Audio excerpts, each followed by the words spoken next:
राधे कृष्ण गोविंद गोविंद हे गोपाल राधे कृष्ण गोविंद गोविंद हे गोपाल राधे कृष्ण गोविंद गोविंद हे गोपाल राधे कृष्ण गोविंद गोविंद। बोलिए भक्तवत्सल भगवान की जय, सद्गुरुदेव भगवान की जय। श्री सुखदेव जी महाराज कहते हैं, परीक्षित, जो भी भक्त, जो भी जीव भगवान के इस रास के प्रसंग को श्रवण करता है, परीक्षित, उसके हृदय से धीरे धीरे काम समाप्त हो जाता है। और जब काम समाप्त हो जाता है तो उसका मन भजन में लगता है, भगवान की भक्ति में लगता है, उसका जीवन सार्थक हो जाता है। इसके पश्चात श्री सुखदेव जी महाराज वर्णन करते हैं, एक अजगर ने श्री नंद बाबा के पैर को पकड़ा है, भगवान ने स्पर्श मात्र से उसे मुक्ति प्रदान की है। नारद जी महाराज कंस के पास पहुंचे हैं। नारद जी ने पूछा है कंस से, कंस तू कृष्ण और बलराम को मार क्यों नहीं रहा है, क्यों नहीं मार रहा है? कंस ने कहा, महाराज मैं क्या करूं, मैंने आज तक जितने राक्षसों को भेजा है, जितने सैनिकों को भेजा, कोई वापस ही नहीं आया। कंस ने कहा तुम एक काम करो। नारद जी ने कहा कंस एक काम करो तो पूरा हो जाएगी तुम्हारी जो भी इच्छा है। क्या? तुम्हारे पास एक विशाल धनुष रखा हुआ है, उस धनुष के माध्यम से मथुरा में एक आयोजन करो, कृष्ण बलराम को उसी आयोजन में बुलाओ, और जब कृष्ण बलराम आए तो उन्हें सैनिकों की सहायता से धीरे से मार देना, तुम्हारा काम भी हो जाएगा इस मथुरा के अंदर ही। बोले हाँ ये तो हो सकता है। नारद जी ने कहा बस जल्द से जल्द ही ये कार्य करो, समय का इंतजार मत करो, तुरंत योजना बनाओ। सायंकाल के समय आए, कंस ने अक्रूर जी महाराज को बुलाया और अक्रूर जी से कहा आप जाइए कृष्ण बलराम को मथुरा में लेकर आइए वृंदावन से। आप जानते हैं देवकी का 8वां बालक वही है। अक्रूर जी महाराज जानते हैं कि कंस मारने के लिए ही बुला रहा। अक्रूर जी ने मना कर दिया कि मैं नहीं जाऊंगा। कंस ने कहा अक्रूर जी आप तो जानते हैं अगर मेरी आज्ञा का आपने पालन नहीं किया तो मैं आपको भी मृत्यु दंड दे सकता हूं। गक्षनंद व्रजम तत्र श्रुतावानकदुंदु में आसिते ताविहानेन रथेनानयमाचिरम्। अक्रूर जी ने विचार किया इस राक्षस के हाथों से मरने से तो ठीक है भगवान का दर्शन ही कर लेना। रात्रि के समय में अक्रूर जी महाराज ने रथ को सजाया। रथ को सजाने के बाद प्रातःकाल होते ही श्रीधाम वृंदावन की तरफ लेकर के निकल पड़े। अक्रूर जी महाराज रथ में बैठे हैं, मन में विचार कर रहे हैं कृष्ण का हमें दर्शन प्राप्त होगा कि नहीं। इतने में हिरणों का झुंड निकला। अक्रूर जी ने विचार किया ये शुभ संकेत है। सायंकाल की बेला हुई, कृष्ण बलराम गौओं को चरा के वापस आ रहे थे। अक्रूर जी महाराज ने कृष्ण बलराम को देखा, रथ से नीचे कूद पड़े हैं। भगवान कृष्ण ने निवेदन किया अक्रूर जी से, महाराज काका मेरा आपसे एक निवेदन है। मैं सब जानता हूँ कि महाराज कंस ने हमें बुलाया है और नारद जी के द्वारा ये हमें सूचना मिल चुकी है। आप किसी ब्रजवासी को ये बात मत बताना कि महाराज कंस हमें मारने के लिए बुला रहे हैं। अगर किसी भी ब्रजवासी को इस बात का पता चलेगा तो कोई भी ब्रजवासी हमें जाने नहीं देगा। प्रातःकाल के समय जाना, कृष्ण बलराम के साथ नंद बाबा के पास में आए हैं अक्रूर जी महाराज। नंद बाबा ने बड़ा ही सुंदर स्वागत किया है। सुखदेव जी महाराज कहते हैं, परीक्षित माँ यशोदा प्रसाद बना रही हैं। सभी नंद बाबा, कृष्ण बलराम, अक्रूर जी महाराज बैठ करके प्रसाद पाते हैं। प्रसाद पाने के बाद अंतिम में माँ यशोदा बैठी हैं। नंद बाबा ने अक्रूर जी से पूछा है, अक्रूर जी आपके आने का कारण क्या है, आप क्यों आए हो? अक्रूर जी ने कहा कि कल सूर्योदय से पूर्व कृष्ण और बलराम को हमें लेकर के मथुरा जाना है। महाराज कंस ने बुलाया है, मथुरा में मेले का आयोजन है, कृष्ण बलराम को घूमने के लिए बुलाया है। जैसे ही माँ यशोदा के कान में यह आवाज पड़ी है, माँ यशोदा के नेत्रों से अश्रुओं की धार निकल पड़ी। विचार करने लगी कि कृष्ण बलराम हमसे दूर हो जाएंगे। इधर पूरे ब्रजमंडल में चारों तरफ शोर हो गया कि कल प्रातः काल होते ही कृष्ण और बलराम चले जाएंगे। माँ यशोदा रुदन करती हैं। नंद बाबा ने कहा, देवी क्यों रो रही हो? कितने दिनों तक आप कृष्ण बलराम को घर में छिपा के रखोगे? एक ना एक दिन तो उन्हें जाना ही पड़ेगा, आज नहीं तो कल जाना ही पड़ेगा। और देवी आप चिंता मत करो, कृष्ण बलराम अकेले नहीं जाएंगे, मैं अपने साथ में लेकर के जाऊंगा और ग्वाल बालों को लेकर जाऊंगा और 2-4 दिन घूम टहल करके पुनः वापस लेकर के आ जाऊंगा। देवी आप ज्यादा चिंता मत करो। सुखदेव जी महाराज कहते हैं, परीक्षित माँ यशोदा की आंखों से नींद उड़ गई। मानो रात्रि के समय में कृष्ण जगे तो देखा माँ अपने आसन पर नहीं है। दौड़ करके जाते हैं तो माँ यशोदा खंबे को पकड़ के रो रही है। भगवान कृष्ण ने कहा, माँ आप क्यों रो रही हैं? माँ यशोदा कहती है, गोपाल आप प्रातः काल चले जाओगे। कन्हैया ने कहा, माँ मैं आपसे दूर कभी नहीं हो सकता हूँ। माँ आप बिल्कुल चिंता न करें, आप रोए नहीं। भगवान समझाते हैं माँ को, माँ मैं आपसे दूर कभी नहीं हो सकता। मैया ने कहा, लाला तू ये सोचेगा कि मैं यशोदा से दूर हो जाऊंगा? लाला तेरे दूर जाने से पहले हमारे प्राण सुरक्षित रहेंगे कि नहीं? लाला मैं तुझसे बहुत प्रेम करती हूँ, तुझसे दूर नहीं हो सकती हूँ। कन्हैया ने कहा, माँ मैं तुझसे अलग कभी रह नहीं सकता हूँ। प्रातः काल हुआ, ब्रह्म मुहूर्त की वेला में ग्वाल बाल नंद बाबा, कृष्ण बलराम, अक्रूर जी महाराज के साथ रथ पर बैठे हैं। रथ पे बैठे हैं, दरवाजा खुला है। जैसे ही रथ आगे बढ़ा तो देखा लाखों गोपियां रथ के सामने खड़ी हैं।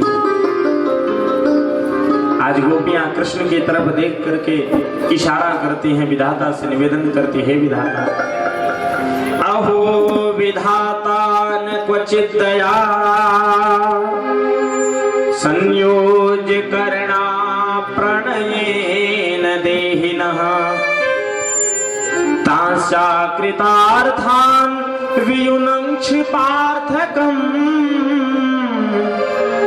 विक्रीडितं तेर्भकचेष्टितं यथा। अरे विधाता आज आपने अक्रूर को क्रूर बना करके क्यों भेजा है? जिस कृष्ण के बिना हम एक क्षण भी नहीं रह सकते, वो कृष्ण हमसे दूर कैसे हो जाएगा? गोपियां रथ के सामने लेट गई। गोपाल ये रथ आपका ऐसे नहीं, अगर आपको हमें छोड़कर जाना है गोपाल तो ये रथ आपका मेरे ऊपर से जाएगा, आपके सामने हमारे प्राण निकल जाएगा। भगवान कृष्ण रथ से नीचे कूद पड़े, गोपियों के चरणों में वंदन करते हैं, देवी आप क्यों चिंता कर रहे हैं? मैं आपसे दूर नहीं जा रहा हूँ, मैं जल्दी ही वापिस आ जाऊंगा, अधिक समय तक नहीं रहूंगा। भगवान ने राधा रानी की तरफ इशारा किया, देवी आप तो जानती हो अगर मैं जाऊंगा नहीं तो कंस का उद्धार नहीं होगा, और जब तक कंस का उद्धार नहीं होगा तब तक मथुरा वासियों को सुख और शांति नहीं मिल सकती। राधा रानी समझ गई, सभी गोपियों को समझाया। पुनः कृष्ण बलराम रथ में बैठे हैं। रथ थोड़ा सा आगे बढ़ा, अचानक कृष्ण के कानों में आवाज पड़ी। माँ यशोदा भवन से रोती हुई, चिल्लाती हुई, दौड़ती हुई बाहर आ रही हैं। जैसे ही कृष्ण बलराम ने देखा माँ यशोदा को रोते हुए, कृष्ण बलराम रथ से नीचे कूद पड़े। माँ यशोदा रोती है, गोपाल आज मुझे पता चला कि तू मेरा पुत्र नहीं है। गोपाल तूने इस बात को अब तक हमसे क्यों छिपाया? तू मेरा पुत्र नहीं है, तू देवकी का पुत्र है, तू वसुदेव का पुत्र है। मथुरा में जाने के बाद सोचेगा ना कि वो माँ यशोदा कितने निष्ठुर थे, जिसने हमें ओखल से बांधा था एक मटकी फोड़ने के कारण। गोपाल आप वहां जाने के बाद हमें भूल जाओ। भगवान रोने लगे, माँ तो ये क्या कह रही है? जो प्रेम तूने हमें दिया वो प्रेम हमें और कोई नहीं दे सकता है माँ। आपकी इस प्रेम को, आपके इस भाव को मैं कभी भूल नहीं सकता। भगवान माँ के चरणों में प्रणाम करते और कहते हैं, माँ तू चिंता मत कर, मैं जल्द ही आऊंगा माँ। सारा ब्रजमंडल रोता है, गोपियां, ग्वाल बाल बछड़े सब रोते हैं। कृष्ण बलराम रथ में बैठ करके ग्वाल बालों के साथ, नंद बाबा के साथ, अक्रूर जी महाराज के साथ मथुरा की तरफ प्रस्थान करते हैं। रास्ते में यमुना के अंदर अक्रूर जी महाराज स्नान करते हैं और वहीं पर भगवान कृष्ण को शेष के ऊपर देखा है। भगवान ने अपने विराट स्वरूप का दर्शन कराया। अक्रूर जी को पूर्ण विश्वास हो गया कि कृष्ण कोई साधारण नहीं, साक्षात जगदीश्वर हैं, ब्रह्म हैं। अक्रूर जी महाराज पुनः रथ में बिठा करके कृष्ण बलराम को लेकर वापस ग्वाल बालों के साथ मथुरा के पावन भूमि पर पहुंचे हैं। कृष्ण बलराम नगर से बाहर ही ग्वाल बालों के साथ रथ से नीचे उतरे। सुखदेव जी महाराज कहते हैं, परीक्षित नगर से बाहर बागीचे में रुके हैं ग्वाल बाल कन्हैया के साथ में। बलराम ने कहा नंद बाबा से, बाबा अगर आपकी इच्छा हो तो कृष्ण और बलराम को मैं मथुरा में जरा घुमा के ले आऊं। नंद बाबा ने कहा, बलराम मैं नहीं जाने दूंगा कन्हैया को और इन ग्वाल बालों को। क्यों? बोले देखिए अपना गोकुल नहीं है ये, अपना वृंदावन नहीं, ये कंस की नगरी है। ये ग्वाल बाल कन्हैया की जय जयकार करेंगे जरूर, और जब कन्हैया की जय जयकार करेंगे तो कंस को अच्छा नहीं लगेगा और कंस फिर दंडित करेगा, दंड देगा। इसलिए आप इसे लेकर के मत जाओ, मैं जाने की आज्ञा नहीं दूंगा। बलराम ने कहा, नहीं बाबा कोई जय जयकार नहीं करेगा कन्हैया की। ये ग्वाल बाल कन्हैया के साथ जहां भी रहते थे, जैसे भी हो, तो सब ग्वाल बाल यही चिल्लाते थे, जय कन्हैया लाल की, जय कन्हैया लाल की। और कंस का सख्त आदेश है कि मेरे मथुरा में मेरी जय जयकार के अलावा किसी की जय जयकार नहीं होनी चाहिए महाराज। बलराम जी ने कहा, बाबा आप हमें जाने दो। ठीक है जा, लेकिन देखना कुछ गड़बड़ नहीं होना चाहिए। और कन्हैया को समझाया, देख ये अपनी नगरी नहीं है, यहाँ तो किसी से झगड़ा मत कर ले। कन्हैया उद्दंड तो थे ही। ग्वाल बालों के साथ कृष्ण बलराम पैदल मथुरा में प्रवेश की। महाराज कंस का आदेश था कि कोई कृष्ण बलराम का स्वागत नहीं करेगा, लेकिन जैसे ही नगरी में पहुंचे हैं कि सब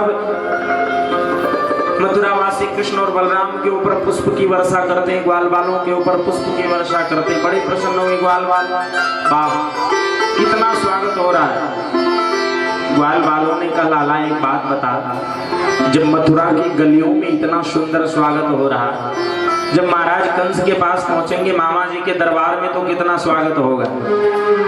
नया विचार करने लगे, देखो ये भोले भाले ग्वाल बाल, इनको नहीं मालूम है कि महाराज कंस ने हमें मारने के लिए बुलाया, स्वागत के लिए नहीं। एक ग्वाल ने कहा, लाला मेरे मन में बड़ा संकोच लग रहा है। क्या लाला?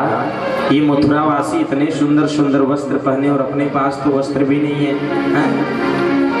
जब उस दरबार में पहुंचेंगे मामा के तो कितने अच्छे अच्छे लोग वहां पर बैठे रहेंगे, अपने पास वस्त्र की भी व्यवस्था नहीं। भगवान समझ गए किन ग्वाल वालों को वस्त्र की इच्छा है, वस्त्र पहनना चाहते हैं। भगवान पहुंच गए एक धोबी ज्ञान लेकर के, कपड़े फैलाया था राजाओं महाराजाओं के। कन्हैया ने जाकर के कहा, मामा जी राम राम। राम राम किया, तिरछी नजर से देखा, धोबी ने तिरछी नजर से देखा। मामा, आपसे निवेदन ये है ना कि आप इन ग्वाल वालों को कुछ वस्त्र दे दो। महाराज एकदम क्रोध में आ गया। धोबी ने कहा, क्या कह रहे हो? अरे ये राजा महाराजा के कपड़े ग्वारिये पहनेंगे? ये राजा महाराजा के कपड़े ग्वारिये नहीं पहन सकते। थोड़ा थोड़ा आप लोग आगे आ जाए, जगह है ना बीच में, थोड़ा आगे आ जाए।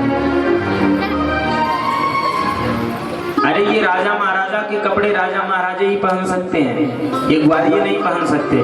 कन्हैया ने कहा, मामा जी हम वापस आएंगे तो आपके वस्त्रों को आपको फिर से दे देंगे।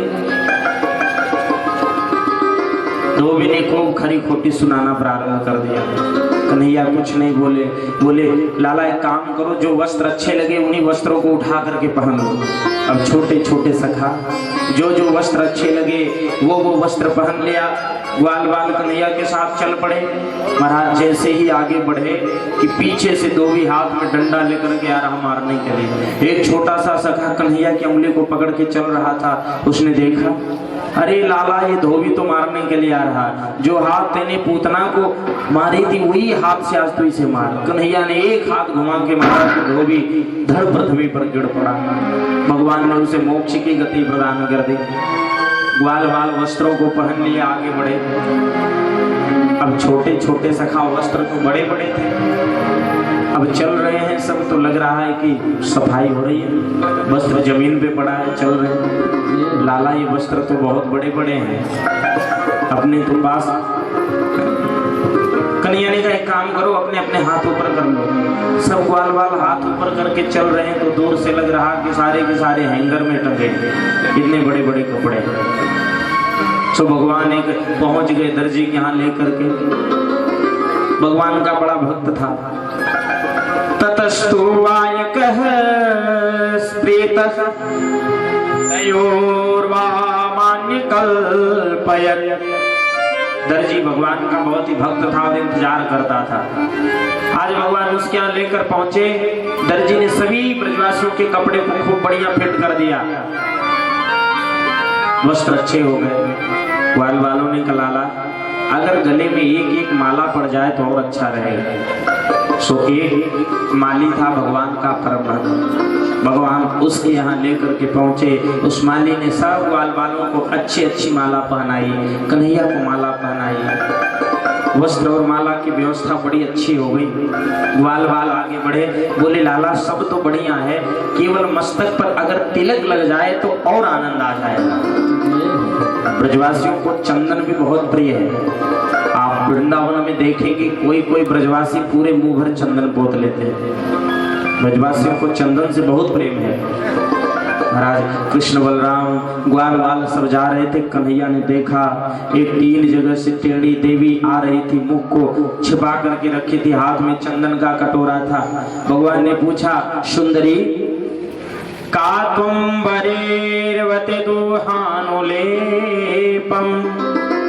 कस्यांगने या कथयस्य साधुनः। हे सुंदरी आप हो कौन? ये हाथ में चंदन का कटोरा किसके लिए लेकर के जा रही हो? वो देवी बड़ी प्रसन्न हुई। उस देवी ने विचार किया कि आज तक मुझे किसी ने सुंदरी नहीं कहा। पीछे मुड़ करके देखा तो कृष्ण बलराम थे, ग्वाल बाल थे, बड़ी प्रसन्न हुई। भगवान ने पूछा, देवी आपका परिचय क्या है? आप ये चंदन किसके लिए लेकर के जा रहे हैं? उस देवी ने कहा, हे गोपाल मैं आपको प्रणाम कर रही हूँ। मेरा परिचय आपने पूछा। दासास्म्यहं सुंदर कंस सम्मता त्रिवक्त्रनामा ह्यनुलेप कर्मणि। हे गोपाल मेरा नाम है सौरंध्री, लेकिन मैं 3 जगह से टेढ़ी हूँ, इसलिए लोग मुझे त्रिवक्रा कहते हैं। मैं कंस की दासी हूँ और ये जो मेरे हाथ में चंदन का कटोरा है, ये चंदन मैं अपने हाथ से रोज घिस करके ले जाती हूँ। महाराज कंस अपने मस्तक पर बड़े प्रेम से लगाते हैं। भगवान ने कहा देवी फिर आज ये चंदन आप हम ग्वाल बालों के मस्तक पर लगा दो तो अच्छा रहेगा। कुब्जा ने विचार किया कि आज जीवन में पहली बार किसी ने सुंदरी कहा है। भगवान ने सुंदरी शब्द से ही संबोधन किया। जो 3 जगह से टेढ़ी है मेरे प्रभु ने उसे सुंदरी कहा। अब विचार करिए मेरे प्रभु कितने कृपा के सागर हैं। भगवान शरीर के सौंदर्य को नहीं देखते, भगवान तो मन की सौंदर्य को देखते हैं। निर्मल मन जन सो मोहि पावा, मोहि कपट छल छेद्र न भावा। भगवान तो निर्मल मन को देखते हैं। कुब्जा ने विचार किया आज ये चंदन मैं इस ग्वालों के ही मस्तक पर लगाऊंगी, कन्हैया के ही मस्तक पर लगाऊंगी। और बड़े प्रेम के साथ त्रिवक्रा ने अपने हाथ से सभी ग्वाल वालों के मस्तक पर तिलक लगाया। बलराम के मस्तक पर तिलक लगाया, कन्हैया के मस्तक पर तिलक लगाया। और जैसे ही कन्हैया के मस्तक पर तिलक लगाया तो मेरे प्रभु ने दाहिने पैर के अंगूठे से उस त्रिवक्रा के पैर को दबाया, मध्यमा और तर्जनी अंगुली दाढ़ी पर लगा के उस त्रिवक्रा को एकदम सुंदर कर दिया, सीधा कर दिया। बड़ी प्रसन्न हो आज भगवान ने उस सौरंद्री कुब्जा त्रिवक्रा बड़ा ही सुंदरी से बनाया। जो 3 जगह से टेढ़ी त्रिवक्रा थी कुब्जा, उसे भगवान ने एकदम सौंदर्य प्रदान कर दिया। पूरे मथुरा में शोर हो गया कि महाराज पूतना मारवी वारो आ गयो। वाने आपके धोबी से कपड़ा ली, आपके मालिश ने माला पहनाई, आपके दर्जी ने कपड़े को बनाया। और तो महाराज जो सौरंधी कुब्जा आपके लिए रोज चंदन लेकर के आती थी ना, आज उस कुब्जा ने चंदन कन्हैया को लगाया और कन्हैया ने उसे सुंदरी बना दिया। महाराज कंस तो एकदम भयभीत है। भगवान आगे जाते हैं, विशाल धनुष रखा हुआ था। भगवान ने बाएं हाथ में उस धनुष को उठाया। करेण वामेन सलील मुद्रितम सज्जम चक्रत्वा निमिषेण पश्यता। जितने देर में पलक गिरती है भगवान ने उस विशाल धनुष को अपने बाएं हाथ में उठाकर दाहिने हाथ से तोड़ दिया। कोयलिया पेट नाम की हाथी आई जिसके अंदर 10,000 हाथियों की शक्ति थी। भगवान ने उसे भी उद्धार कर दिया। अब कंस के कान में आवाज पड़ गई कि महाराज उस विशाल धनुष को तोड़ दिया। कोयलिया पेट नाम की हाथी थी उसे भी मार दिया। भगवान उद्धार करते हुए आगे बढ़े। विशाल सभा लगी हुई थी, कंस सिंहासन पर बैठा हुआ है। सुखदेव जी महाराज वर्णन करते हैं भगवान उस विशाल रंगभूमि में पहुंचे हैं। सुखदेव जी महाराज लिखते हैं मल्लानां सनर्वणः स्त्रीणां स्मरो मूर्तिमान् गोपानां स्वजनो सतां क्षितिभुजां शास्ता स्वपित्रो विभो। आज उस विशाल रंगभूमि में भगवान पहुंचे। बड़े बड़े मल्ल पहलवानों को भगवान पहलवान दिखाई देते हैं।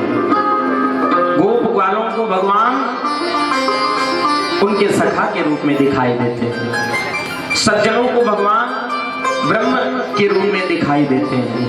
योगियों को साक्षात जगदीश्वर परब्रह्म परमात्मा के रूप में दिखाई देते हैं। गोस्वामी तुलसीदास जी महाराज मानस में लिखते हैं जाकी रही भावना जैसी, जाकी रही भावना जैसी, जाकी रही भावना जैसी, प्रभु मूर्ति दे